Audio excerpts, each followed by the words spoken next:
একটা মানুষ মারা গেলে ওই মুমূর্ষু থেকে যা করছেন সবই বিদাত। একটু খেয়াল করেন তো, 1 মিনিট বলি।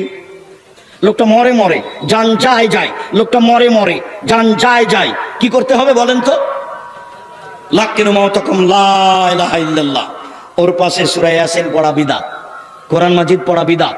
কোরআন মাজিদ পড়ে তার কিছু উপকার করতে পারবেন না, সূরা ইয়াসিন পড়ে তার কিছু উপকার করতে পারবেন না। আপনি পাশে বলছেন লা ইলাহা ইল্লাল্লাহ, সেও যদি কোনো সময় মুখ দিয়ে লা ইলাহা ইল্লাল্লাহ বলে, তাহলে সে জান্নাতে চলে গেছে। আল্লাহ রাসূল বলছেন, মান কানা আখিরু কালামি লা ইলাহা ইল্লাল্লাহ ফাদাখাল জান্নাহ। মানুষের জীবনের শেষ কথা যদি লা ইলাহা ইল্লাল্লাহ হয়, তাহলে সে জান্নাতে চলে গেছে। এবার লোকটা মারা গেছে, সাদা কাপড় দিয়ে ঢেকে দেন। আপনি তাড়াতাড়ি কিবলামুখী করলেন কেন? সাদা কাপড় দিয়ে ঢেকে দিতে এটা হলো সুন্নাত, কিবলামুখী করা এটা হলো বিদাত। 3, অজু দিয়ে গোসল দিতে হবে। অজুর অঙ্গগুলি আগে ধুইতে হবে, কুলি থেকে নিয়ে, নাকে পানি দেওয়া থেকে নিয়ে, হাত থেকে নিয়ে, মুখ থেকে নিয়ে, মাথা থেকে নিয়ে অজু করার পরে গোসল দিতে হবে। অজু করিয়ে গোসল দেন। পেট চেপে পেশাব পায়খানা বের করলেন কেন? এরই নাম বিদাত। উঠিয়ে বসিয়ে পেশাব পায়খানা বের করলেন কেন?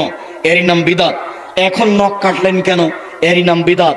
নখ বড় রাখতে পাবে না কেউ। উপস্থিত বৈঠকের মুসলিম বোন, মেয়ে শোনো, তোমার হাতে নখ বড় কেন দেখো তো, তোমার বাপ নেই?